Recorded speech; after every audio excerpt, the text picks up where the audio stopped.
Hello everybody, welcome back to ACCCA classes. Today we'll be starting with the 15th chapter and the chapter name is the relationship between accounting and other business functions. Now without wasting any time, let's get started. अच्छा, तो ये काफ़ी छोटा chapter है, काफ़ी easy chapter है.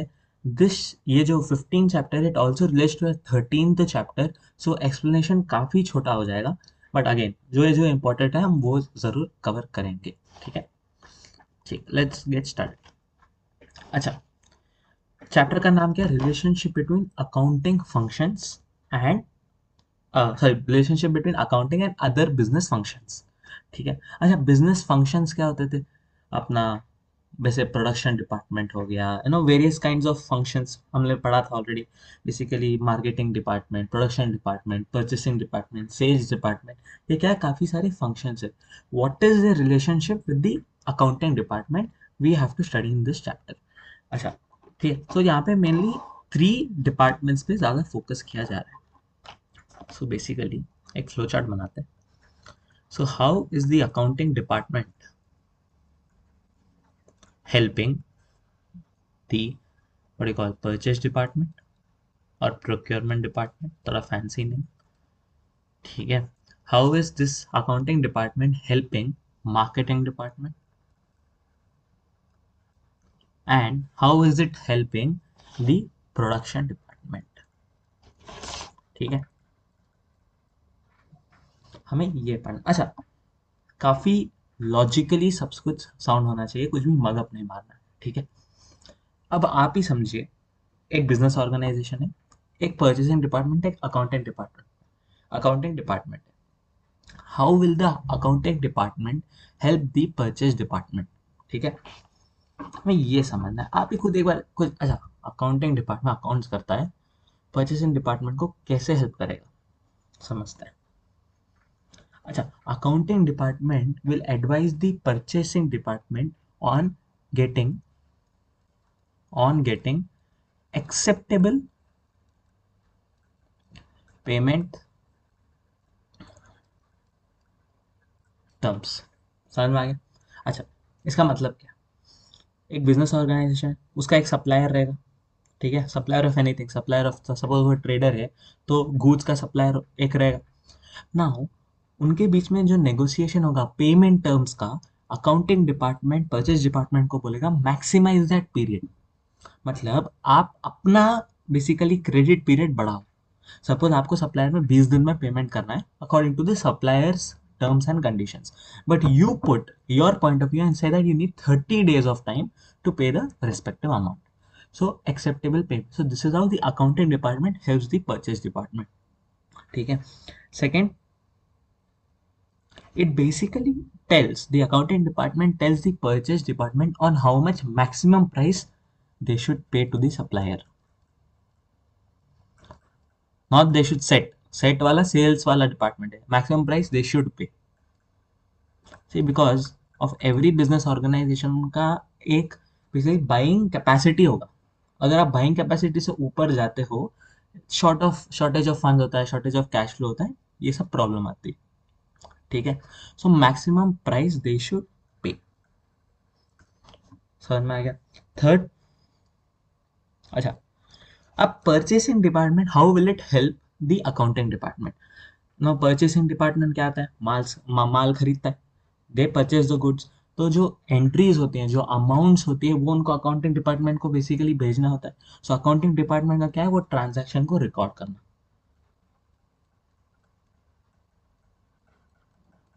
ठीक है. यस. अच्छा, अब सबसे मेन कोर फंक्शन क्या होता है? और ये तीनों में काइंड ऑफ तीनों में नहीं, purchase department and production department में कॉमन. जो इन्वेंट्री लेवल्स होते हैं, वो purchase department and accounting department दोनों साथ में कोऑर्डिनेट करके एक आइडियल इन्वेंट्री लेवल लाते हैं, आइडियल बजट लाते हैं कि हमको इतना ही परचेस करना है, हमको इतना ही स्टॉक रखना है अपने गोडाउन में या अपने वेयर हाउस में, जो भी है. सो ये क्या होता है? कोऑर्डिनेशन होता है. सो इसका मतलब क्या? Maintaining inventory level and keeping a budgeted activity. और गाइस, थोड़ा मेरा आवाज़ फॉर सम रीज़न ख़राब हो चुका है. सो अगर मेरी आवाज़ थोड़ी वियर्ड साउंड कर रही है, so I am really sorry for that. I will hopefully improve my voice, जितना मैं इम्प्रूव नहीं मतलब ठीक हो जाए यार, और क्या बोलूँ। ठीक है, सो मेंटेन अप्रोप्रिएट इन्वेंट्री लेवल्स। समझ में आ गया? चलो, ये सो अकाउंटिंग डिपार्टमेंट और परचेस डिपार्टमेंट ऐसे साथ में कोऑर्डिनेट करते हैं। ठीक है, अच्छा आप समझो, सी परचेस डिपार्टमेंट और प्रोडक्शन डिपार्टमेंट के काफ़ी पॉइंट्स सिमिलर है, वो सब सिमिलर नहीं है, काफ़ी सिमिलर है। तो मैं पहले मार्केटिंग डिपार्टमेंट करता हूँ। ठीक है, अच्छा, how will accounting department coordinate with marketing department? समझिए, बेसिकली जो अकाउंटिंग डिपार्टमेंट है, ठीक है, जो अकाउंटिंग डिपार्टमेंट है, सपोज सपोज बिजनेस ऑर्गेनाइजेशन है, he is into multi product categories. ठीक है, मल्टी प्रोडक्ट कैटेगरी उनको बेसिक, अगर सपोज मल्टी प्रोडक्ट कैटेगरीज है और मार्केटिंग डिपार्टमेंट का काम क्या है, बेसिकली मार्केट करना, तो उसके लिए कॉस्ट उनको डिसाइड करनी होती है। So accounting department marketing department को बजट देती है। एक तो ओवरऑल बजट होता है, एक पर प्रोडक्ट बजट होता है। ठीक है, सो बेसिकली अकाउंटिंग डिपार्टमेंट को पर प्रोडक्ट बजट देती है। ठीक है, suppose suppose A B C products, समझिए, ए सबसे ज़्यादा बिकता है, उनके suppose X Y Z company है, उनके प्रोडक्ट्स ए हैं, उनके प्रोडक्ट्स बी है, एक सी है। ए सबसे ज़्यादा बिकता है, बी थोड़ा कम बिकता है, सी तो थोड़ा ही बिकता है। अब सपोज कंपनी का ऑब्जेक्टिव है कि सी जो प्रोडक्ट है वो ज़्यादा बिकना चाहिए मार्केट में। सो व्हाट, क्या तो ये ज़्यादा मार्केटिंग का बजट सी के पास जाएगा, थोड़ा ए के पास कम जाएगा, पूरा कम नहीं, थोड़ा ए का, क्योंकि ऑलरेडी वो बिक रहा है, ऑलरेडी कस्टमर्स को मालूम है क्या, अच्छा ए प्रोडक्ट तो है मार्केट में, सी प्रोडक्ट का उतना उतना पॉपुलैरिटी नहीं है। सो कैसे उसका मार्केटिंग, सो ऐसे पर प्रोडक्ट बजट देते हैं। ठीक है, इसका दूसरा है according to the market share. ठीक है,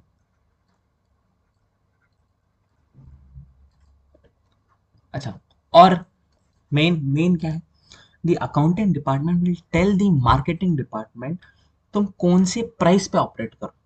सपोज सी प्रोडक्ट नहीं बिक रहा है, तो सी को मैं एकदम ऐसा हाई प्राइस करूं तो जो रिच कस्ट जो रिच जो रिच डिस्पोजेबल इनकम पीपल वाले हैं, दे बाय द प्रोडक्ट, और एकदम लो रखो तो मास बाइंग हो। सो हमने पढ़ा था प्रीवियस लेक्चर में, काफी बहुत पुराने लेक्चर में, various types of pricing, cost plus cost plus वो प्राइसिंग, ये skimming pricing, market penetration pricing, ये सब प्राइसिंग, तो कौन से प्राइसिंग मेथड को फॉलो करना है, ये भी अकाउंटिंग डिपार्टमेंट, एक परचेज डिपार्टमेंट। आप तो बोलोगे प्राइसिंग मतलब ये तो थोड़ा सेल्स से रिलेट होता है, नहीं, basically according to the market share कौन सा प्राइसिंग लेवल सूट हो। ठीक है, ऐसा देखा जाए तो लेवल ऑफ प्राइसिंग तो सेल सिस्टम में ज्यादा काम आता है, सेल डिपार्टमेंट में, बट यहाँ पे अकॉर्डिंग टू द प्रोडक्ट की रिस्पेक्टिव मार्केट शेयर आप कौन सा प्राइसिंग दोगे, ये मार्केटिंग डिपार्टमेंट कहता है। ठीक है, मार्केटिंग भी हो गया। अच्छा, यहाँ पे आप ये पॉइंट लिख दो, helps to know various sorry guys types of pricing. ठीक है, चलो बेस्ट, ये भी हो चुका। अब सेकंड है, how will the accounting department and what you call production department work together. So production department, अच्छा, प्रोडक्शन डिपार्टमेंट मतलब क्या, production of goods and services. जो प्रोडक्शन डिपार्टमेंट है, basically they want to know what is the per unit cost of their raw material, या per unit cost of the goods which they produce. So इसके लिए क्या आएगा, management accounting will help them, management accountant not accounting, accountant will help them. ठीक है, और how, जैसे for computing पर unit cost. Second, production department, basically accounting department production department को क्या बोलेगा, बेसिकली कितने आइटम कितने क्वांटिटी के बनाना है, कितने आइटम कितने क्वांटिटी का बनाना है। जैसे हमने ऊपर एक एग्जांपल लिया था एबीसी वाला। ठीक है, ए बी सी, ए के खाली 100 यूनिट्स, बी के सपोज 20, सी के प्रॉब्ली 1 यूनिट, एक बाय 10 यूनिट। ठीक है। सो ये भी अकाउंटिंग डिपार्टमेंट प्रोडक्शन डिपार्टमेंट को मदद करता है। थर्ड, अकाउंटिंग डिपार्टमेंट गाइड करता है how will they maximise the quality and profit from the perspective of consumer side, no, from the perspective of cost wise. ये आपको थोड़ा समझना जरूरी है। कॉस्ट साइड की बात हो रही है, कंज्यूमर पर्सपेक्टिव की बात नहीं हो रही है। अगर बात क्वालिटी पे आ जाती है तो अगेन प्रॉब्ली सेल्स डिपार्टमेंट काम आएगा या मार्केटिंग डिपार्टमेंट काम आएगा। पर अगर with respect to the cost side कि क्वालिटी कौन से, बेसिकली हम काफ़ी मार्केट्स में जाते हैं, वहाँ पर सपोज सब्जियां ही हैं, सपोज टोमेटो है, जो एकदम मस्त वाला मटेरियल है, मस्त वाला टोमेटो है, वो सब सबसे महंगा मिलता होगा। जो थोड़ा बीच वाला है वो सपोज 40 रुपीज़ का मिलता होगा। तो कौन से क्वालिटी पे हमको मेंटेन करना है और उसके प्रॉफिट मार्जिन क्या होंगे। So it is more focusing on the cost side, not from the consumers point of view. ठीक है। सो ऐसा ऐसे प्रोडक्शन डिपार्टमेंट और अकाउंटिंग डिपार्टमेंट का बेसिकली ये इतनी मेन फंक्शंस में हमें फोकस करना है। ठीक है। तो यहाँ पे नेक्स्ट टॉपिक आता है हमें, विच इज सर्विसेज। ठीक है, सर्विसेज। अच्छा, सर्विसेज का मतलब एग्जाम्पल, आप नई गाड़ी लेते हो, नई गाड़ी के बाद सपोज आफ्टर 10,000 किलोमीटर आपको गाड़ी पे सर्विस करनी रहती है। अच्छा, गाड़ी के सर वो क्या चेंज करेंगे, सपोज सॉरी गाइस, सपोज आपने गाड़ी सर्विस देता हो आफ्टर 10,000 किलोमीटर्स, तो क्या क्या क्या सपोज चेंज होगा उसका, सपोज ऑयल चेंज होगा, उसका कैबिन फिल्टर चेंज होगा, थोड़ा क्लीनिंग होगा, उसके मैट्स शायद बदले, राइट। सो ये सब सर्विसेज आते हैं। ठीक है। Now services are basically mainly of 4 types. ठीक है। First is intangible. अच्छा, इनटैंजिबल का सबको मतलब तो मालूम होगा, अगर नहीं भी मालूम है मैं बताता हूँ। इनटैंजिबल का मतलब है basically it can be seen but it cannot be felt.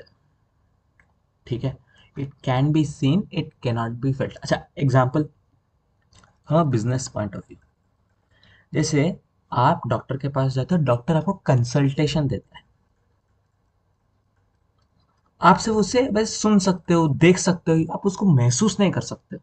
जैसे सपोज ये जो बॉटल है, ये क्या, ये इंटेंजिबल है नहीं यार, मैं तो छू पा रहा हूँ। पर जो डॉक्टर का कंसल्टेशन है, जो उनकी नॉलेज मुझे गेन होती है, see knowledge is also intangible service.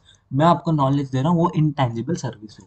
So doctor का consultation, so mainly services mainly of 4 types होते हैं। ठीक है। फर्स्ट है इंटेंजिबल, अंडरस्टूड, एग्जाम्पल डॉक्टर का कंसल्टेशन। सेकेंड आता है इनसेपरेबिलिटी। इनसेपरेबिलिटी मतलब क्या, बेसिकली जो भी सर्विस है आप वही टाइम पे उसे प्रोड्यूस करते हो और वही टाइम पे आप उसे कंज्यूम भी कर लेता हो। सो बेसिकली पहले आप लिखो, produced and consumed at the same time.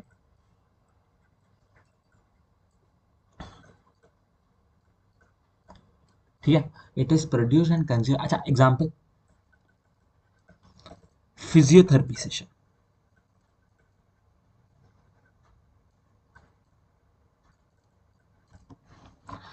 अच्छा, सॉरी, सर्विसेज का एक मतलब भी ये भी होता है, जो आफ्टर सेल सर्विस होती है, जो कस्टमर सपोर्ट सर्विसेज होती है। Generally services is after you sell your particular product. I am only talking about the goods, जो गुड्स होते हैं। मैं सर्विस इंडस्ट्री के बारे में बात नहीं कर रहा। जैसे मैं एक ए सी सी सी ए सपोज चलाता हूँ, मैं सपोज क्या चला रहा हूँ, ए सी सी सी ए मैं चला रहा हूँ, तो क्या मैं एक सर्विस प्रोवाइड कर रहा हूँ। पर यही सपोज मेरा मेरा है बेसिकली, मैं मर्सिडीज का वो हूँ और मैन्युफैक्चर हूँ, तो मैं तो कार बेचता हूँ, बट उसके जो एडिशनल सर्विसेज है, जो आफ्टर सेल सर्विस है, कस्टमर सपोर्ट सर्विस है, उसको हम सर्विसेज भी बोलते हैं। मुझे ये पॉइंट बोलना था। ठीक है। सो इंसेपरेबिलिटी, एग्जाम्पल फिजियोथेरेपी सेशन, समझ में आया। ठीक है, डॉक्टर कंसल्टेशन में आपको डॉक्टर से कंसल्ट कर रहा है, प्रॉब्लम आपको कोई इंजरी हुई है तो डॉक्टर कंसल्ट कर रहा है, तो वो इंटेंजिबल सर्विस में आ गया। इनसेपरेबिलिटी सर्विस क्या होगा, तो सपोज इंजरी हुई है, now it is not treatable by suppose any exercise, तो फिजियोथेरेपी, कुछ मसाज, कुछ नर्व को दबाना, एक्सेट्रा एक्सेट्रा एक्सेट्रा। ठीक है, ज़्यादा डिटेल्स में नहीं जाना। Third, perishability. अच्छा, पेरिशेबिलिटी जनरली गुड्स में होता है। मतलब they are not there for a very long period of time, उनकी शेल्फ लाइफ काफ़ी छोटी होती है। एग्जाम्पल मिल्क, ब्रेड, एक सर्टेन पॉइंट ऑफ टाइम के बाद ये खराब हो जाती है, ठीक है। पर सर्विस का कैसे एग्जाम्पल है, थोड़ा ऑड एग्जाम्पल है, पर सर्विस का एग्जाम्पल देना है तो देना है। जैसे धुरंधर पिक्चर देख रहा हूँ, ठीक है, धुरंधर, ठीक है, वहाँ पे पूरे सीट्स बुकड है, पर जो सपोज जो दो रिक्लाइनर थी, ठीक है, वो नहीं बिकी, तो उसका ये एग्जाम्पल होता है पेरिशेबल।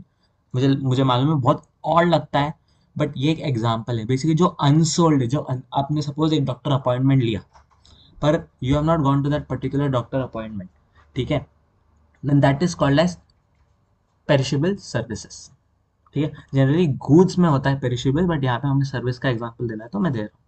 मैं ऑलरेडी आपको पेरिशेबल गुड्स का भी एग्जाम्पल, जैसे मिल्क हो गया, ब्रेड हो गया, एक्सेट्रा एक्सेट्रा एक्सेट्रा, ठीक है। Fourth is variability. अच्छा, वेरिएबिलिटी का क्या मतलब है, सेम सर्विस, ठीक है, it can very at each time, obviously. इसका एग्जाम्पल कैसे, जैसे रेस्टोरेंट सर्विस, जो प्रॉब्ली वहाँ के जो वेटर्स होते हैं, प्रॉब्ली वो स्टार्टिंग में बहुत आपसे अच्छे बिहेव करते हैं, पर सपोज आप उनके सपोज उनका सपोज कुछ मूड खराब होता है and they start behaving very rude with you, तो क्या है, it can vary. First time गया था, फर्स्ट अरे यार की क्या रेस्टोरेंट है, मजा आ गया। जब सेकेंड टाइम जाते हो, जो जो प्रॉब्ली वेटर्स है, जो वहाँ के मैनेजर है, they are not behaving with you very well, so एक वेरिएबिलिटी आती है सर्विस में, ठीक है। So main four types, four features थे, इंटैंजिबल, इनसेपरेबल, पेरिशेबल, वेरिएबल, ठीक है। इसका कुछ शॉर्ट फॉर्म बनेगा क्या, IIPB नहीं है, लेंस भी नहीं बनता, नेवर माइंड, ठीक है। अंडरस्टूड। लास्ट टॉपिक हमें टच करना है, काफी इजी टॉपिक। अच्छा, हम देख रहे थे कि बिजनेस फंक्शंस और अकाउंटिंग डिपार्टमेंट कैसा काम करता है, कैसे उन दोनों के बीच में कोऑर्डिनेशन होता है। यहाँ पे हमें पढ़ना है सर्विस डिपार्टमेंट और बिजनेस में कैसे कोऑर्डिनेशन होगा। सर्विस डिपार्टमेंट या प्रोविजन जो भी है, मैं तो डिपार्टमेंट बोलना चाहूँगा, और प्रोविजन, उनका रिलेशन एंड विथ बिजनेस। अच्छा, not with accounting department, sorry, हमें यहाँ पे अकाउंटिंग डिपार्टमेंट पे ज़्यादा फोकस करना है, ठीक। एग्जाम्पल, अच्छा, अकाउंटिंग डिपार्टमेंट की हेल्प क्यों चाहिए, यहाँ पे मैं एक एग्जांपल दूंगा विच इज फिजिक्स वाला, ठीक है। इसमें basically service department and the relationship with accounting department, you have three main points. वो थ्री मेन पॉइंट्स में I will give the example Physics Wallah. Physics Wallah is a good based business और a service based business, first question. Definitely it is a service based business, because वो basically tutoring, ऐसा online tutoring platform, ठीक है। अभी उसका relation with accounting department क्या है, आप खुद सोचो। First one is, how will they basically derive or define their charge out rates। क्या फैंसी वर्ड डाला है भाई ये कैपलिन वालों ने, बट इसका मतलब है बेसिकली प्राइसिंग क्या होगी, प्राइसिंग ऑफ द कोर्स। अच्छा, प्राइसिंग ऑफ द कोर्स कैसे होगी, क्या ऐसे ही होगी, या सबसे हम कम में, सपोज फिजिक्स वाला सपोज 5,000 रुपये पे कोर्स देता है, क्या हम 1,000 रुपये बेचना चालू कर दे, नहीं, राइट। वो जो 5,000 रुपये suppose physics Wallah is introducing in the market, what is his main objective, it's main objective, पहले तो आप फैकल्टी की उनकी फीस निकालो, सो ये जो टीचर की सैलरी होती है वो, ठीक है, जो ऐप और प्लेटफॉर्म का कॉस्ट होता है, फिजिक्स वाला जो ऐप है, उनका वेबसाइट, उनकी भी एक कॉस्ट होती है रनिंग, वो निकालो। निकालो in the sense, you basically take out that cost from your pricing, right. और फिर main, by the end of the day profit कितना कमाऊंगा। सो ये है the relationship with accounting department. Service provision सामने फिजिक्स वाला, अकाउंटिंग डिपार्टमेंट के साथ क्या रिश्ता है, बेसिकली फर्स्ट उनका काम क्या है, बेसिक प्राइसिंग डिसाइड करना। टीचर की सपोज प्राइसिंग 5,000, 5,000 में टीचर का वो per unit student fees include होना चाहिए, app and platform cost per unit include होना चाहिए, प्रॉफिट इंक्लूड होना चाहिए, ये सब इसको बोलते हैं हम चार्ज आउट रेट्स, ठीक है। एक मिनट, यस, अरे ये क्यों आ रहा है, हाँ। सेकेंड वन, अच्छा मैं ये सब एस्टिमेटिंग कॉस्ट, अरे भैया एस्टिमेटिंग कॉस्ट मतलब ये ऐप एंड प्लेटफॉर्म कॉस्ट, ये टीचर की सैलरी, ये सब नहीं आती, आते हैं बट ये ना बहुत वेरिएबल होते हैं in service industry, very difficult and very variable. अच्छा इसको पहले वेरिएबल लिखो। Actually estimating the cost in a service based business is very difficult. क्यों मैं बोलता हूँ, सपोज फिजिक्स वाला है, अब सपोज फिजिक्स वाला ने, they have told there teachers कि आपको बेसिकली साल में इतने सारे लाइव क्लासेस लेना है, ठीक है। सपोज सपोज सिलेबस कंप्लीट नहीं होता है, सो क्या होगा, जो फैकल्टी है, जो भी टीचर है, they have to take extra live sessions. Doubt solving suppose बढ़ सकता है स्टूडेंट्स का। तो ये क्या काफी वेरिएबल है, कभी कम भी रह सकता है, कभी ज्यादा भी रह सकता है, तो इसकी भी तो कॉस्ट आएगी, राइट। अगर सपोज डाउट सॉल्विंग सेशंस बहुत बढ़ गए, तो क्या टीचर उसके पैसे नहीं लेगा? डेफिनेटली लेगा, क्यों नहीं लेगा। सो जो डाउट सॉल्विंग सेशन है, सो सर्विस बेस्ड इंडस्ट्री में एक कॉस्ट को एस्टिमेट करना बहुत डिफिकल्ट, एग्जैक्ट कॉस्ट आना बहुत मुश्किल होता है, राइट। जैसे ऐप एंड प्लेटफॉर्म कॉस्ट को ही ले लो आप, कम यूजर्स उसको इस्तेमाल कर रहे हैं, उसकी रनिंग कॉस्ट काफी कम आती है। The more the number of users are using your website और ऐप, आपकी कॉस्ट बढ़ते जाती है, क्योंकि सॉफ्टवेयर ऐसे डिजाइन होता है, ठीक है। Third one is problem measuring benefits. अच्छा फिजिक्स वाला के पास mainly what are their core strengths, they have good faculty.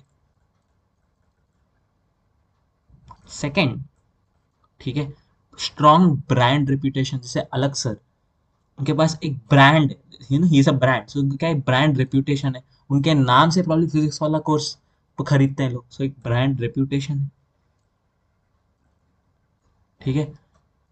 तीसरा and the most important, student का भरोसा, स्टूडेंट ट्रस्ट, बस। बट जो ये सब है, are they measurable in money? Not at all. इसको तुम पैसों में कैसे मेजर करोगे? ब्रांड रेपुटेशन को, अब ब्रांड रेपुटेशन से सर भैया गुडविल हो गया, नहीं।